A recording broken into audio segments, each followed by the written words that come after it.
حسن صاحب، media reports کے مطابق ٹرمپ کے معاشی ایجنڈے کو بڑا جھٹکا، امریکی سپریم کورٹ نے عالمی ٹیرف غیر قانونی قرار دے دیا ہے۔ امریکی خبر رساں ادارے ایسوسی ایٹڈ پریس کے مطابق سپریم کورٹ کے اس فیصلے کو صدر ڈونلڈ ٹرمپ کے معاشی پروگرام کے لیے ایک بڑی ناکامی قرار دیا جا رہا ہے۔ اچھا میں کیا کروں؟ چودھری دے بارے کمی بیٹھ کے گل کر رہے ہیں۔ اچھا میں کیا کروں؟ پورا پاکستان بھی کیا کرے؟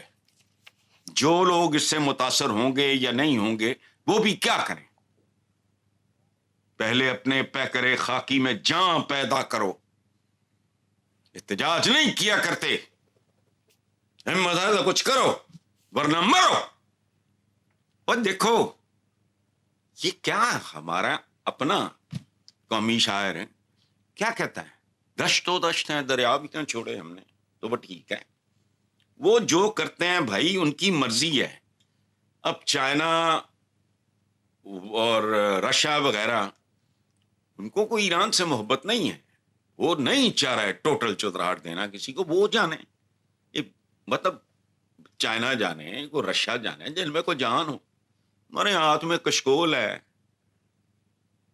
ٹانگوں کو فالج ہے، مطلب اس طرح کا سوال ٹرمپ تو تھلے رکدے ہی نہیں اسی، چلو رہنے دو۔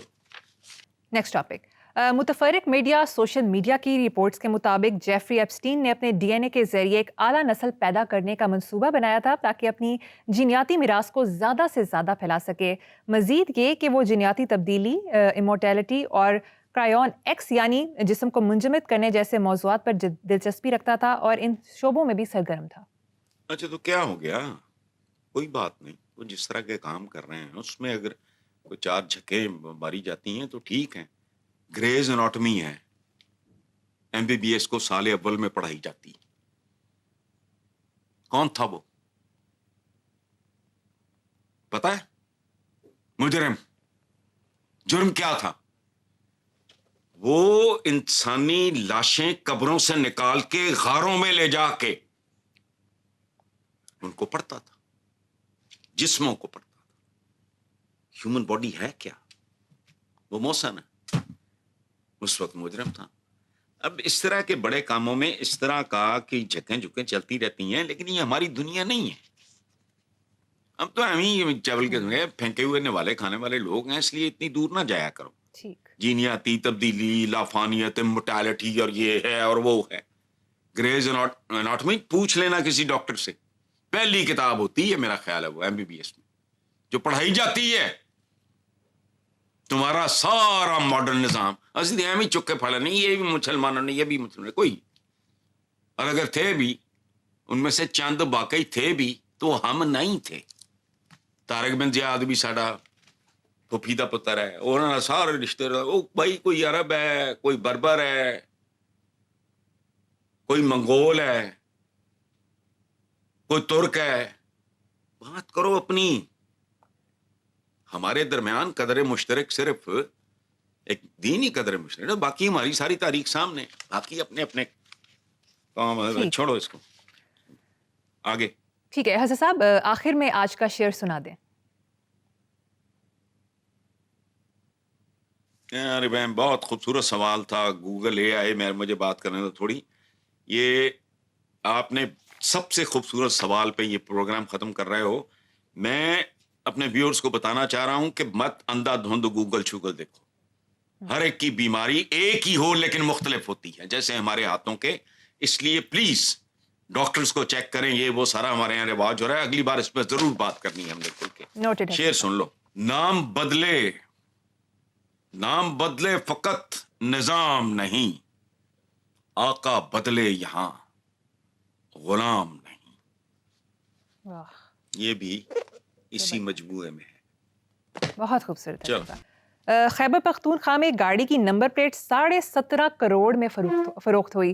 حسن صاحب، یہ کون لوگ ہیں جو نمبر پلیٹوں کے اوپر کروڑوں اڑا دیتے ہیں؟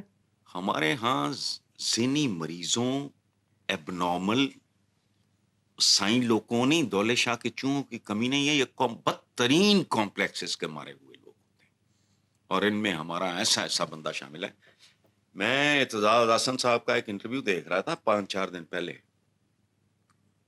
انہوں نے پاکستان کے ایک فن خان کے بارے میں بات کی, گاڑی کی نمبر پلیٹ مانگ. اچھا وہ اعتزاز احسن صاحب کسی, مجھے نام بھی شاید یاد آ جائے, جرنلسٹ کو دے چکے تھے 1, اور وہ موٹر سائیکل پہ وہ نمبر پلیٹ لگا کے گھوم رہا تھا. تو انہوں نے ان صاحب کو کہا, پھر وہ پیچھے پڑ گئے کہ MAB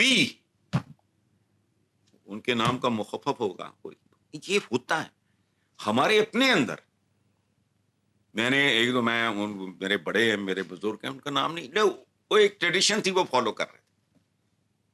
ہمارے یہاں خود اپنے اندر گاڑی پہ لکھا ہوا پریس ایڈوکیٹ, واٹ نانسنس. جن سے میری قربت تھی, میں عزت کرتا تھا, اور مجھے پتا تھا یہ بھولپن میں کیے جا رہے ہیں, یہ پتر نے کراتا ہوں. تو میں نے کہا جی کیا چھچورا پن, اوپر پریس سے لکھا ہوا. بھئی تم گاڑی پہ بیٹھے ہو, تم ڈرائیور ہو, تمہارے پاس لائسنس ہے, یہ وہ سارا تو ٹھیک ہے, وائلیٹ نہیں کرتے تو ٹھیک ہے. پریس ایڈوکیٹ ہائی کورٹ فلانا, اس طرح کا چلن ہے. وائی مجھے نہیں سمجھ آتی کہ اگر یہ مینٹیلٹی یہی ہوتی اور یہ گھوڑوں خچروں اونٹوں کا زمانہ ہوتا تو ان پہ یہ کیا نمبر پلیٹ لگاتے, کتنے لاندے, اونٹ تھے کتنے لاندے, کھوتے تھے کتنے لاندے, ٹانگے تھے اگر جا رہے ہیں ٹانگے تھے. یہ چھچور پن ہے, یہ ہے جو میں کہتا ہوں موت سنو اور ایمان سے ایک کام کر لو, تمہاری زندگی سہل ہو جائے گی. پتہ ہے کیا, جو بندہ الیکشن لڑے اس کا DNA کرا, لیکن اس کو سپروائز کوئی کریک کر رہا ہو, یہ تو DNA بھی خرید لین گے, انہوں کا کوئی بھروسہ نہیں. بندہ کوئی ایک آدھ جانون بیٹھا, فارینرز ہوں, ان کے کو بلڈ سیمپلز لو, یہ کرو وہ کرو, چپ کر کے ان کو دے دو اپنا, تمہارے آدھے مسائل اس ملک کے حل ہو جائیں گے. یہ جو مینٹالٹی ہے, تو اور ایسے لوگ خود کو خوش نصیب سمجھتے ہیں, حالانکہ خدا کی قسم یہ نہیں جانتے ان سے بڑا بد نصیب کوئی نہیں. 17 کروڑ 17 خاندان ٹریک پہ آ سکتے تھے, بھوک ننگ سے چھچور پن. لیکن ہمارے یہاں بہت کامن ہے. شادیوں بیاہوں پہ ہم جس طرح بہیو کرتے ہیں, جس طرح ایکٹ کرتے ہیں, خوف خدا, بات سنو, جتنا زیادہ ذکر ہوتا ہے نا یہاں, اس کا کروڑواں حصہ بھی اگر. اور ایک اور بات بتاؤں, میں سوچتا ہوں اپنے طور پہ پاگل پن میں, یہ میں آپ کے سوال کا جواب نہیں دے رہا, میں اپنے سے بات کر رہا ہوں. پتہ ہے کیا ہے, عبادات مشکل کام ہے. روزہ ہے, آپ نے صبح اٹھنا ہے, سارا دن آپ نے صبر ضبط کرنا. نماز ہے, آپ نے مسجد میں جا کے پڑھنی, اٹھنا ہے, تیار ہونا, وہاں جانا ہے, وضو کرنا ہے, یہ کرنا ہے, وہ کرنا. کون ہے یار, عمرے پہ جانا, حج پہ جانا, یہ کوئی آسان کام ہے؟ میں فزیکل لیبر کی بات کر رہا ہوں. میں نے کل بات کی تھی نا کہ وہ جو رستہ حضور کا تھا ہجرت کے وقت, کاش میرے میں دم ہوتا. یہ اچھا جھوٹ نہ بولنے پہ کچھ نہیں لگتا, ملا. اچھا, اور وہ محنت کے, یہ محنت کے کام ہیں, وہ کرتے ہیں ہم. یہ سارے آپ کے نماز, روزہ, حج, زکات, یہ سارا کچھ, زکات کو نکال دو, یہ محنت طلب کام ہے یار. سویرے اٹھو, سہری ہے جی, فلانا ہے, ٹمکانا ہے, اٹھپہرا بھی نہیں رکھنا چاہیے. مجھے ایک بات بتاؤ مریم, ان لوگوں کے بارے میں تمہارا کیا خیال ہے, یعنی جس میں کوئی محنت نہیں لگتی وہ کام نہیں کرنے. اچھا, اور جو بہت مشقت طلب کام ہے, وقت پہ اٹھنا ہے, پابندی اوقات, یہ وہ سارے کرنے ہیں, لیکن جسم ہے روح سے خالی ہے. جھوٹ بولنا ہے, ملاوٹ کرنی ہے, رشوت حرام کھانا ہے, ٹھوک کے کھانا ہے, چھپانا بھی نہیں, چونکہ چھپا سکتا نہیں اتنا حرام. باہر جب اربوں کی جائیدادیں خریدو گے تو باہر ہے, پتا تو لگ ہی جاتا ہے. عجیب سے ہی لوگ ہیں, میری سمجھ سے باہر ہے کام.